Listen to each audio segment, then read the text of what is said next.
Hello and welcome to another episode of That 60s Recording Podcast, the podcast that has conversations inspired by the golden era of recording. This week I am continuing my conversation with Ed Deegan of Gizzard Recording. We're digging into his workflow a little bit more and his sort of general structure of working with bands and the mentality of working with different bands. So the first episode was a lot of his history and the way that he's come about to having his studio, and this one is about more of the practicalities of recording to analog at the studio. So I really do hope you enjoy this.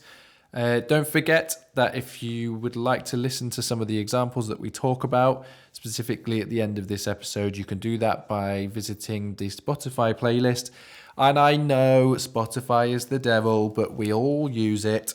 Okay, well, maybe not all of us use it, but it's still very useful. And I still buy albums. I bought the albums that we've discussed in this podcast, and they are en route. They will be here by the time you're listening to this. So, yes, I do still support music, but Spotify is convenient as much as I dislike it. And anyway, that's a whole different topic. What are you doing, Joe?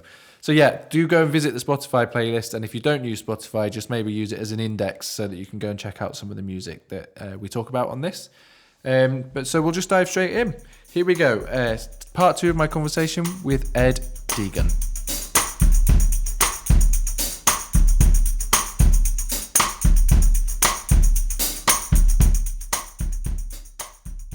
Do you record? Are you backing up to computer as you go? What's your sort of workflow? Kind of working with taping with sort of modern pressures as well. Sure. Well, I never back up in terms of because I'm going to lose it or erase something. I just touch wood and I start habit. I'm getting older now, so maybe I should start backing up. But I have obviously made those mistakes and done that back in the day, and when you do erase something that you really shouldn't have erased, you kind of never forget that feeling. Such a horrible feeling. So I kind of learned the lesson, but and so I never back up in terms of for that reason for the thing. But what I do now, because 2-inch tape is just so expensive now, and I think it's just over 300 quid a roll. Yeah, so it's just like, for a band who want to come in and record like an EP or something, it's just not practical, to charge that. So I've got so much tape, I just pretty much do them a deal. I charge them a kind of I call it a kind of bundle. I charge them X amount to use the 2-inch tape, and we mix down to 1/4 inch, which they keep or they can store here. And I kind of just do a rental sort of price and all that tape, and the rental also includes a digital transfer for all the stems and everything. Yeah. So those 2-inch tapes are backed up, and even if they don't request that or they don't want me to bother backing it up or anything, I do anyway. So I've got like a hard disk that it runs out eventually, like from the last 6 years of multi-tracks that have just been. I just literally just plug all 16 tracks into the interface and roll it. It's all set up, and it's just a massive backup process of the whole roll, and then I'll just label it, obviously save it under whatever category it is, and that's it. And those tapes then get reused X amount of times until they, that's that really. So that's kind of in terms of backing up and dealing with costs and using the tape itself. That's how I sort of tackle that. So are the computer's not involved in the process at all? So you're recording straight to the tape, and you don't have when an artist comes in, are they seeing it on Pro Tools or anything, or is it just all audible? It's all ordered. We've got it's quite a nice thing I put in where the computer screen is on a kind of arm, and the arm sort of drifts down the back of the desk, so it's completely out of view.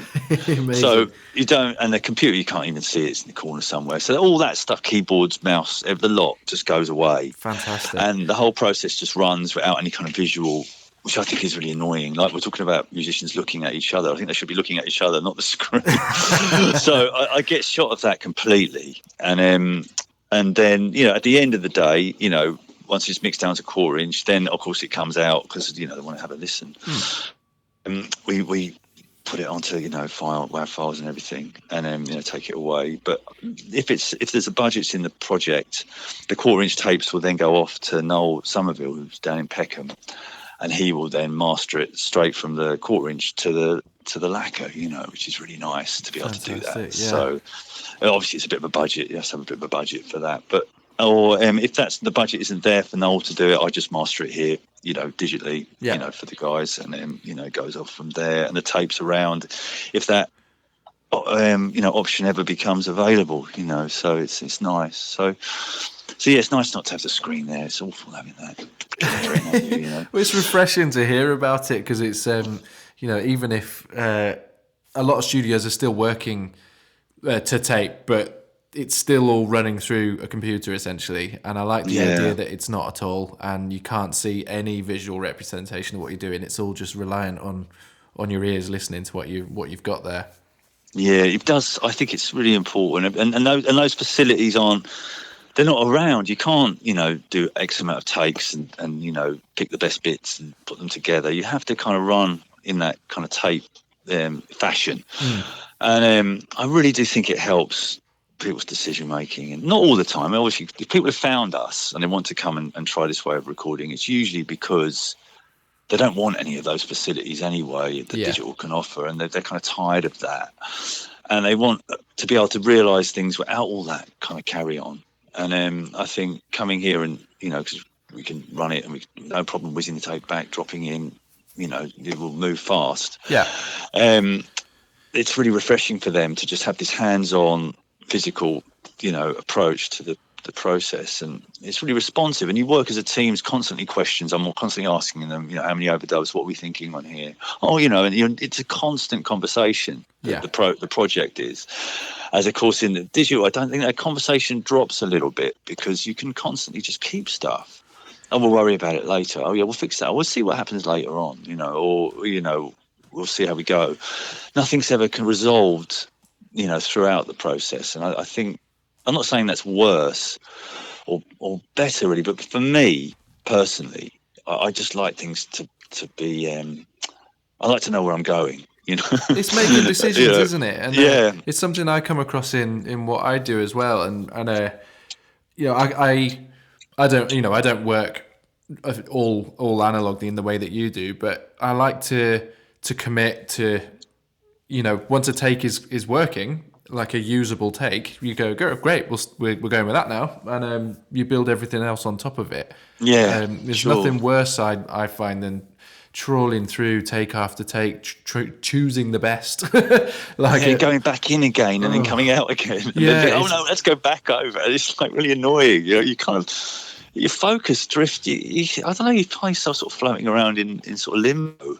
Yeah, that's a really good way of putting it. I think who was it? Oh God, his name's gone from my memory now. Maybe it'll come back in a minute. But he sort of looked at the two processes of like analog being a kind of it's like a straight line, where you sort of move along from stage to stage, going through each process. And digital being something that kind of goes up and down. It doesn't really, and back and forward. It doesn't follow this kind of straight line. And for me, maybe I don't know. I just find it very difficult to go up and down. I'd like to sort of like, this is the backing track stage. This is where we're doing the backing tracks. This is where we're doing the live stuff. Now we're into the overdub stage, where we're doing the overdubs and everything. And then now we're moving into the mix down stage. And I find it hard. I mean, I can move. Obviously, we can move back and forward, but with tape, it's a bit harder. And I find those parameters useful. I think, but I totally understand that people would find them annoying. In some respects. Well, you have to make a conscious decision to go backwards, as opposed to a couple of clicks on a mouse. Exactly, you got it. Yeah. That tape's like, oh Christ! Now I have to figure out what the setting was on the desk when we were doing that vocal. We have to go back now and drop in on third line, second verse or something. Yeah, it makes you really like you have to go. Yeah. Does it matter that much? And if if it does, then it's worth it. And if it doesn't, then you're living with it. Yeah, that's exactly it. And you really have to ask yourself those questions, because it will sound a bit different when you go. And obviously, on a DAW, you can just play around with that little segment and just match it up. It's a lot easier to kind of tweak that in there. It's a lot more tricky sometimes, especially if you resign to yourself that it's done, that's done and dusted, and you moved forward. It's mentally, it's like, oh God, really? Do you think it takes a certain level of confidence from from a sort of band's perspective, in order to record that way? Do you find that the bands that you're working with have to have confidence in the songs that they've come along with? How do you mean, sort of like? Well, I guess performance-wise and in terms of the arrangement, and so that they obviously there's still room for creativity within the recording process. Sure. But it's not like you've got somebody playing take after take in order to get it right. It takes somebody needs to have confidence, a lot of self-confidence within themselves to go, that sounds great, and yes, okay, it's not as perfect as it might be if I did. I see what you're saying. Yeah, like it takes a certain level of confidence within yourself to kind of let yourself be resigned to sort of, because often there's the special moments come out of errors, don't they, and mistakes, and, and things being imperfect, which is something we talk about, is a nice thing. But in order to allow something to be imperfect, you've got to have enough confidence in what you're creating. I see what you're saying. Yeah, I see what you're saying now. Yeah, I mean, I think with bands, I mean, they do. I think it's how it sort of depends how experienced they are and where their threshold is, and how much recording and what they're expecting from what they've done. I mean, obviously, the more experienced musicians will kind of know this, and they'll come in and they'll know what you've just basically said, about this. You get a take and it's like 98% there. Should I tamper? Should I just? Is that the best it gets? And with those kind of musicians, what I'll say to them is, well, I think you've got it. I think you've really got it there. But let's just do it. That's the time I use the limited facilities I have, and I'll say, well, let's just do another track. Stick the vocal in regards to vocal. I guess it could be in regards to anything. Yeah. But do another vocal on another track, and if it's better, and I sort of view it as like climbing a mountain. You're climbing a mountain. You're slowly getting better each time, and you get to that point where you don't want to lose what you've just done because it might be the best it's going to be. Yeah. And at that point, I'll say, let's do it on another track, or let's do another take. But I normally try and hold it off. And I always say, no, just do it again. And try and just say, because you kind of know. And then they say, well, I might not get it better. And I goes, well, you're not going to be happy with that anyway. Yeah. Because it's no good. It's just not good, is it? I'm not normally as kind of brutal as that, but you can kind of, you can sort of find a way of just encouraging them. Because they know, you'll find they know. It's kind of like a deep down thing. They just know. That then it isn't as good, but mentally, I just want it to be done. Yeah. But as soon as you say it's done, then it's over. Then you've moved on to another tune. The session moves on to something else, and it's unlikely it will be done. And if it does have to get done again, it's a real palaver. To get it done. So I really do try and sort of push to the very limit of what the band can do to get that really good take. And then sort of turn it over and say, let's do another one. And sometimes because they're relaxed, it's better. Well, sometimes it's not, and they just can't do it any better. And it's like, then that gives them that, going back to what you said, the confidence, that gives them that confidence then to say, yes, we cracked it. That's the best we could do. And we've done that. Yeah. We have actually done that. And I think sometimes having those limitations it's in that sort of timeline I've just sort of spelled out there. In that scenario, it was good not having the digital, because they did climb that mountain and, they were able to climb it and get there. But if you're dealing with a band that isn't that experienced and really is at a kind of beginning level, where everything is a little bit wonky and stuff like that, you could look at it like, well, that's the best you can do today at this point, and it's an honest, playback of what you are. Yes. Or if we were doing on a digital session, you just obviously do a bit of time correct, slice it all up and stuff. But is that good? Is that good to do that to a young band? And then they think they're great and they go off and go off with that polished thing. Yeah. Or would it be better to say, look, guys, we need, I know it's expensive way, I guess, of doing it, but I've had bands come in where they have experienced that. It's like not negative, but Yeah, I know exactly. Oh shit, it's not. I thought we were going to sound like the Beatles, and we don't. But they learn, and they come back 6 months later, and it's so much better. Yeah. Because of that process. So I don't know who. It's difficult to know. That's a difficult one to what wins out there. It's. But I guess in these days, you don't necessarily have to climb that mountain. You can go. It depends what your priorities are. Well, yeah, I think the challenge it's so interesting. I've not really ever thought about it from that perspective, but I guess the challenge is in the learning, and we don't want to. We're so used to learning things quite quickly nowadays.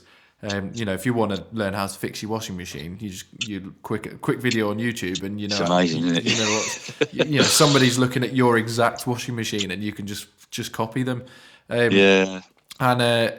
Whereas I guess I know it's such a crude example, but sort of back in 60s days, you just take your washing machine apart yourself and have a bash, and you'd probably get it wrong, and you'd learn it that way. You would, and it's exactly the same thing. And I think that there's definitely merit in that sort of little bit of moment of disappointment. I mean, I think the same for everybody. That the moments you learn the most are the times when you've made a mistake, or you thought something was good when it really wasn't, or they're the best learning experiences. I think. Is, and you don't get anything out of something you haven't worked for, do you? You don't feel that satisfaction because yes, we worked hard and we got it. When it's just laid there for you, you kind of take it for granted, don't you? Obviously it's fun, but you never really feel that such a great feeling. I think that those sort of sense of achievements, all those little things, absolutely, you can put it into all sorts of aspects of your life, but they're the best things. I agree. So in terms of recording a band, is that timeline that you sort of spelled out, obviously each situation is different, but are you generally looking at starting with the backing track and then overdubs, what's your approach in terms of structure? It's normally like that. I mean, it's normally the bands come in and I normally I like to know exactly what's coming in. I hate that when bands come in, you don't know how many guitarists there are or what's happening, and you sit there for hours plugging things in while they sit around. I hate that. So I always like to know exactly what backline is coming. If they're using our backline, what's happening, and I get everything, pretty much as plugged in and tested as I can. So they come in and start. But yeah, it's usually backing tracks first, and it's usually a live element. Not always. Mm-hmm. Sometimes it's like, they'll be doing stuff where, we'll just do a click track and a guide acoustic guitar and vocals or something. Yeah. Or something along those lines. And then, the drummer will play to that. And then the bass will go on, and then so and so and so, which is fine. It's a different sound. It's much more controlled sound. And I'm quite happy with that. I really have whatever's best for the project, Of course. But we do an awful lot of live stuff where it is, sometimes not even with a click at all, just straight live. Or if someone does want to click, I'll give the drummer the click. And I find that sometimes all the musicians want to have clicks. And I don't understand that. It drives me nuts because they're all going to have a different relationship with the click. So just take the click away and the whole thing's out of time, because everyone will play slightly different on the click, depending on their musicality. You know? So that could be sticky sometimes. But as long as I can get the drummer to play to the click and then the rest of the guys play to the drummer, then we're home, So they're the kind of usual environment. Sometimes guide vocals, sometimes not guide vocal. It happens like that. Regards to separation, sometimes not everyone's in the one room. We have the control room's fairly roomy, so I can sort of have a vocalist or a double bass player in here. And I'll wear headphones. Obviously, the bassist or whoever's in here will wear headphones. And we've got a small kind of, not really a vocal booth, as it were. It's like a smallish room that we can isolate. That's got a big kind of rectangular pane of glass in the door, so they can see straight into, the main live room. Yeah. Oh, cool. So we quite often have singers out there or violinists or stuff that's going to be, annihilated by the drums. We get blamed for everything, drummers. So or sometimes I put the drums out there, which is quite nice, and then, so all those kind of, mix and match it. The drum kit moves around between pretty much two places in the room. No, three places, including the small room. Yeah. So that's that everyone, it's always in a sort of state of flux, really. For a three-piece guitar band, it's always the same. Yeah. But if there's other elements like keyboards or other instruments, saxophones, depends how big this brass section is, that moves things around again. And the piano, of course, they have to get that away from the drums. So, there's all sorts of, ways around it, Another thing that I've found quite useful that I use sometimes, I've got like there's an attic we have here, fortunate enough to have an attic. So I have I have a bass cab, not the amp itself, just the cabinet, the speaker at one end of the attic, and I have a guitar cab 2x12 at the other end of the attic. So I can get the sounds on the amps without any screens or anything, just set up like a rehearsal, literally a back line, drums, bass amp, guitar amp either side of the drums. And when they're happy with their sounds, I take the output of the amps to the speakers in the attic. So it's complete isolation. Oh, cool. So that's quite good because they've had the experience of the amp. I think that's sometimes disorientating, going back to the sort of 80s approach where quite often the guitar amp would be like in another room somewhere, like off like down a corridor. It's a strange setup. So I've played with the amps, played like when AC30 or something, and heard the tone, got that manual approach and that physicality with the amp, and got it how they wanted. The drum, everyone's played with that backline. Then this is only if we want that kind of isolation, which, to be honest, isn't very often. But then we can just bust out the amp straight up to the cabs, and it's like complete isolation. It's quite good fun. Yeah, that's really cool. And you can but sometimes with the drums, if you want like more of a Steve Albini type, really get the mics off the kit, and that can be quite fun. But of course, the guitar, everything's going on at the same time. Everything's kind of real because the amps are going, and they've got manual settings right in front of them. They can go to their amps, they can turn the gain up, they can turn the gain down. It doesn't seem to take the edge off too much of that everything in the room vibe. It's still very real in how they're doing it. So that's sometimes I do that. It's quite a useful approach. Cool. Do you have a general sort of default mic or sort of mic setup and chain? I mean, again, obviously it changes per session, but are you sort of compressing things on the way in, and do you have sort of default mics that you're using, and what's your level of commitment, and what sort of chains are you using on the way in? Sure. Well, the drums, I pretty much nearly always use the Glyn Johns 4 mic sort of thing, or something based around that. And what I start with most of the time is just two Calrec 600 mics that I have pretty much on as the kind of overheads, if you like. One sort of dangling about a foot off the tom-tom, rack tom, and one sort of somewhere around near the floor tom. And I move them around depending on how loud the drummer is on the cymbals and stuff. Yeah. And then the snare mic and a bass drum mic, and the bass drum is usually like two-headed bass drum. There's no hole, so the kick mic goes at the front. And what I sometimes do, if someone's the crash cymbal on, if you're right-handed drummer, if the crash cymbal on the drummer's left is annoyingly loud, or it's just a bit irritating, I switched that mic to a figure of 8 mic. Either a 4-on-4 or. I mean, I used to use a 4-3-8 like a ribbon, but I don't know. I know it's a cool sound, that over the kit, but I've never really got on that well with it. So I would probably use a 4-on-4 on figure of 8, because the side rejection on figure of 8 is great. Yeah. So by just placing it kind of on the same line as the crash cymbal, but over the tom, it kind of cuts it down quite dramatically. So that's quite good. And occasionally, if we're doing something with like more of a detailed hi-hat, I will stick a hi-hat mic in, but underneath. So it doesn't, it's pointing away from the drums. So I'm not getting as minimum as drums on that mic as I obviously reverse the phase and put it underneath. Yeah.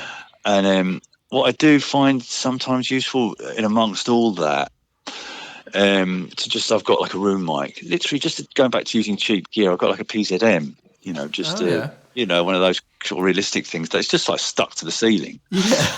And that's always there. And I find that just to open things out a bit, if I've got a free track, I'll just shove that on a free track.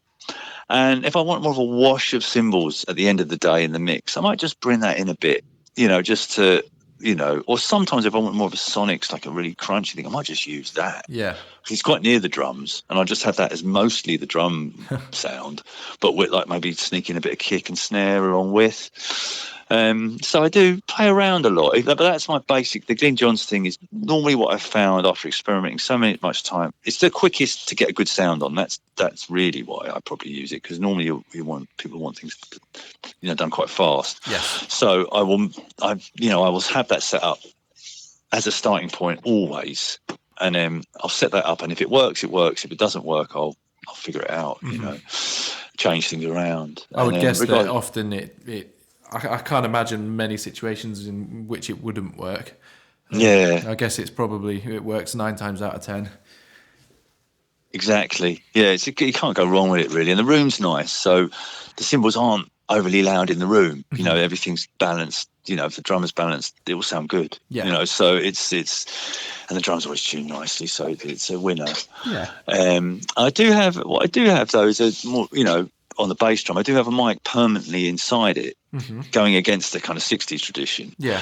And it's right up against the beater on the inside.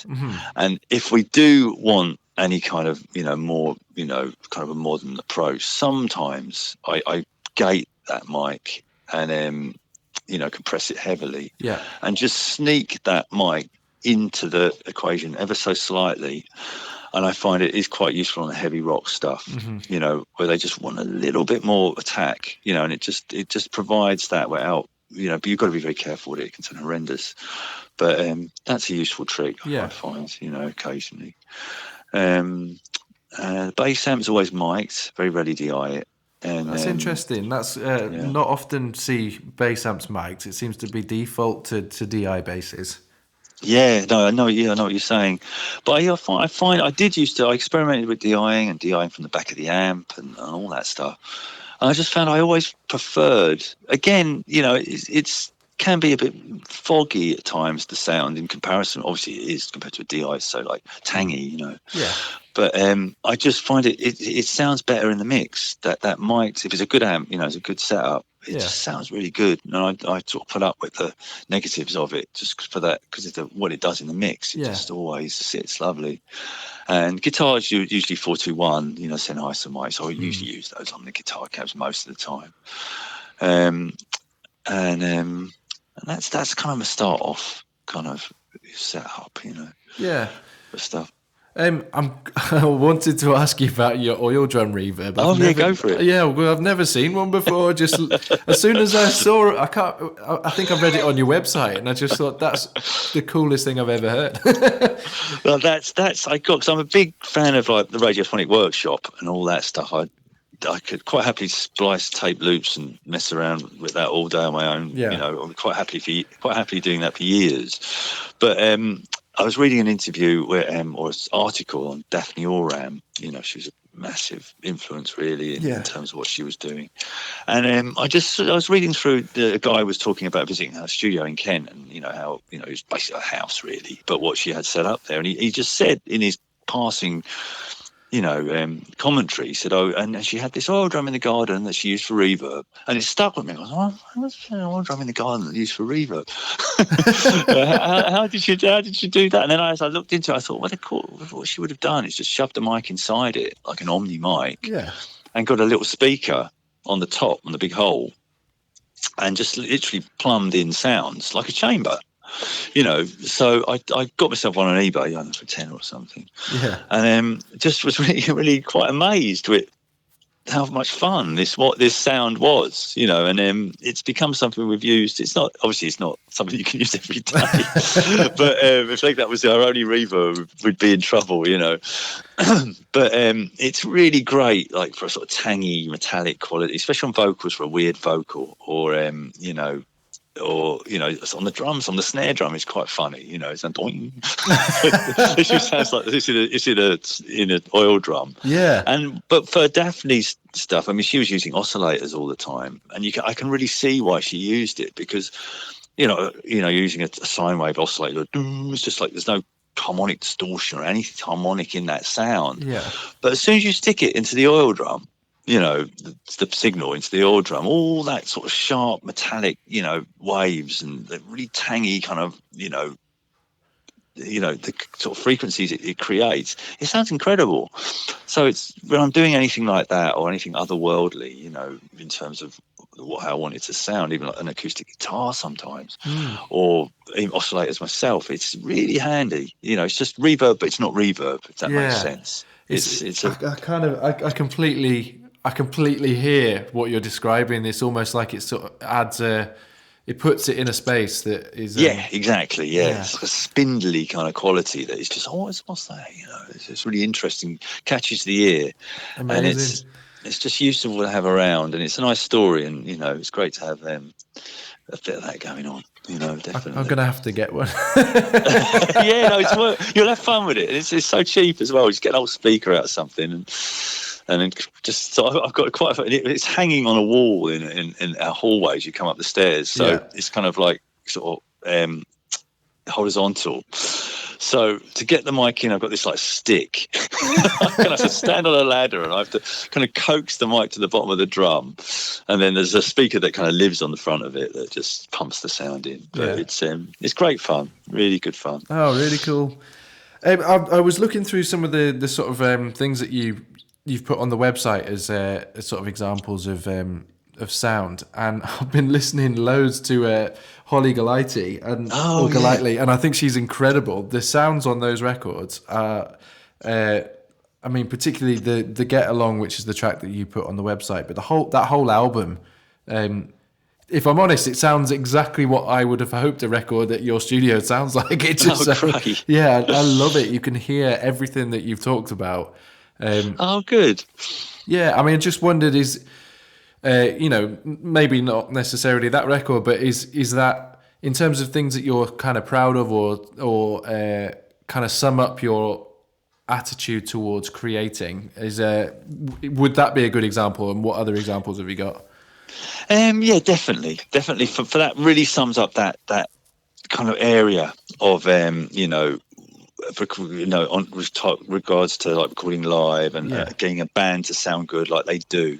That just a lively, interesting sound to listen to that almost feels like you're with the band when you're listening to it, and the guitars sound like they're in front of you, but tasty, but we're not in good taste. Like hi-fi without being unpleasant and bad and untasteful. It's like that really does sum it up, especially that tune. I think that's a really nice tune. So there's a really good vocal on that, and it just gets you.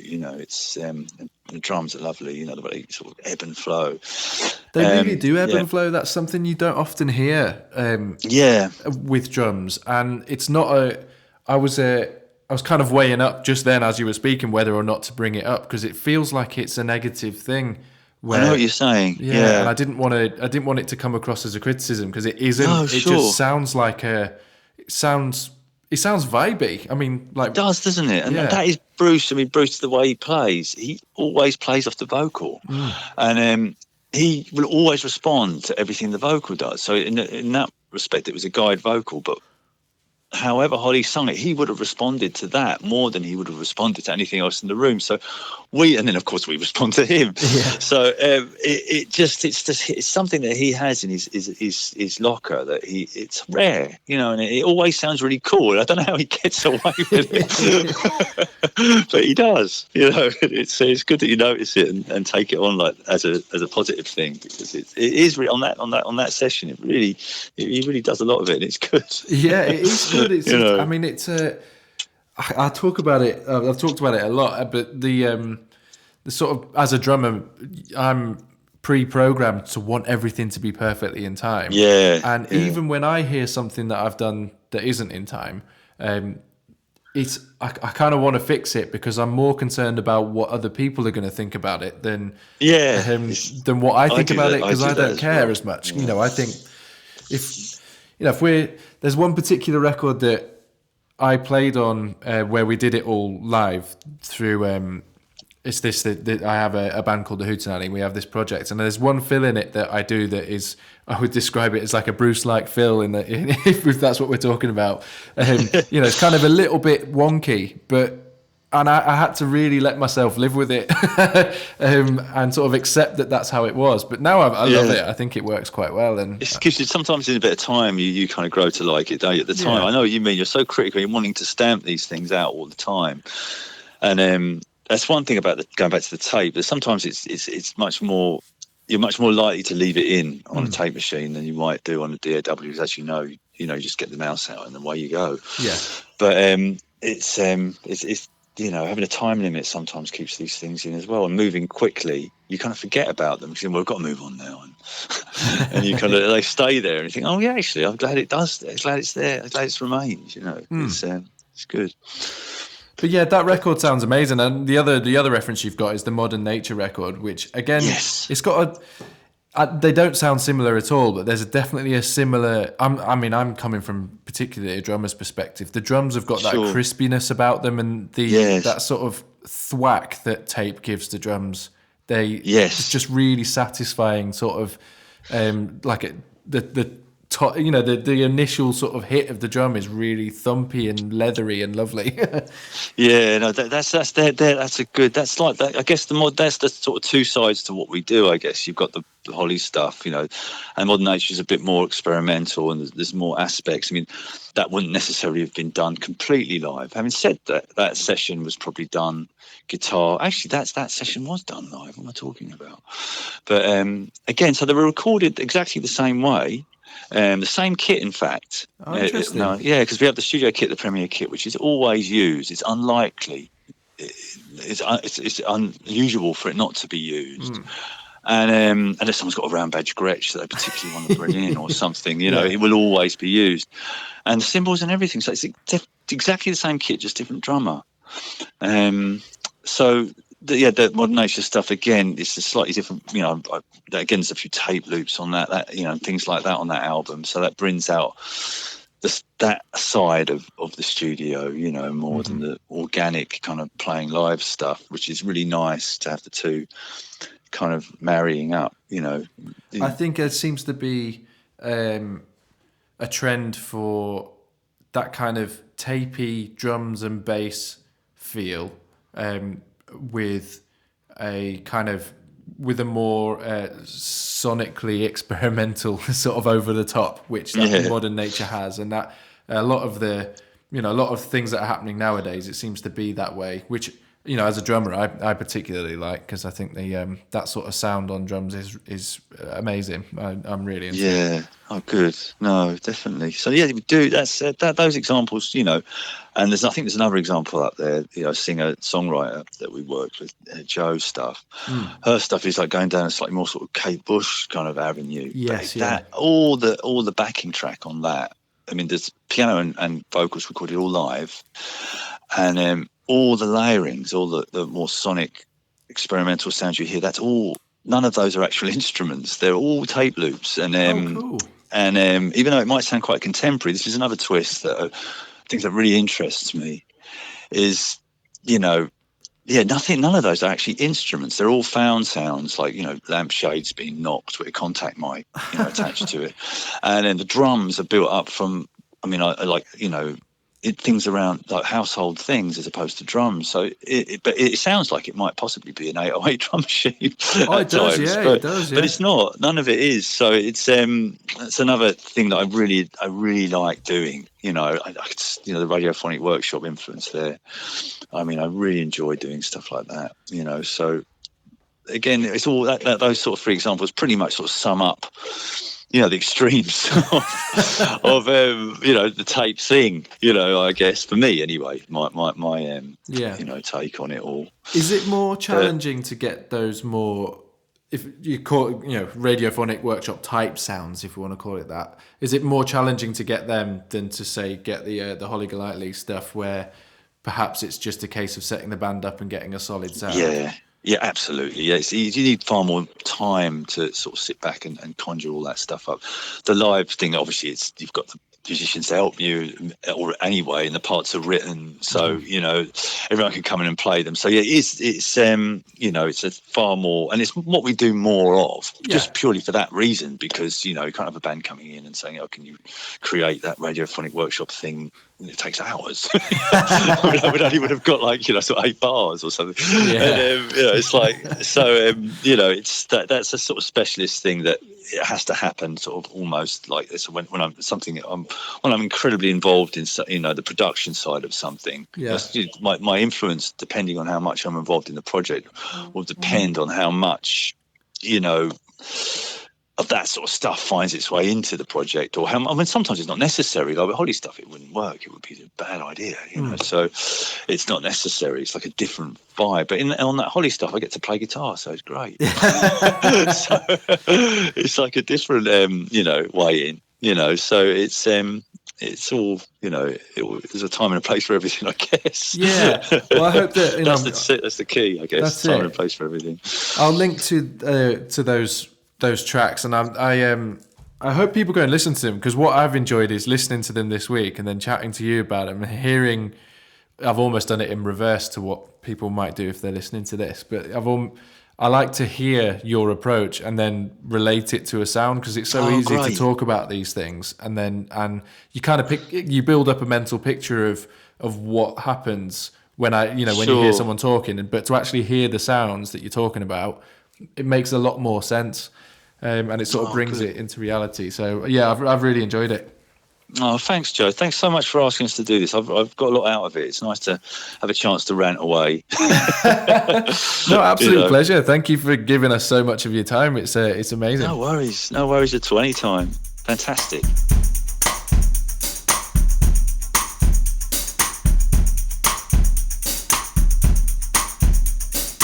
There we have it. The entirety of my conversation with Ed Deegan of Gizzard Recording, and I really hope that you enjoyed that conversation. I loved it. I'm always, I've never spoken to Ed until, we've emailed, and until we chat on the phone. We've never even had a conversation. We spoke for about 2 minutes before I began recording, and then we're straight into it. And I'm always amazed by how easy people in the music industry are to speak to. They're all such lovely people, and the fact that he's so willing to give out all of the knowledge that he has is just incredible. We're so lucky to be able to learn from these people and have podcasts. This isn't blowing the trumpet of the podcast, but it's just so amazing that this facility exists, that we can learn, people worldwide listening to this can learn from the experience of someone like Ed. And I think that's incredible, and it fills me with joy that is a thing that's possible. So yeah, huge thank you to Ed for giving us his time. Okay, so that just leaves me to say, please don't forget you can contact me through my website, which is allyouneedisdrums.com. There's a contact form on there. My email address is joe@allyouneedisdrums. On the website, there is a shop if you'd like to support the podcast by buying one of the lovely enamel mugs that we have for sale. We have for sale, like it's some huge team. I have for sale. It's me. It's just Joe. You can also see my isolated drum stems on there, and you can also get in contact about sessions if that kind of thing interests you. So the website again is allyouneedisdrums.com. So yes, thank you for listening. A huge thank you to Joe Kane for the intro and outro music, to Adam Mallet for the artwork, and to Rory Hancock for editing and uploading and doing all of the legwork for the podcast. I appreciate all of you, and I appreciate you for listening. So thank you, and I will be back next week. Goodbye.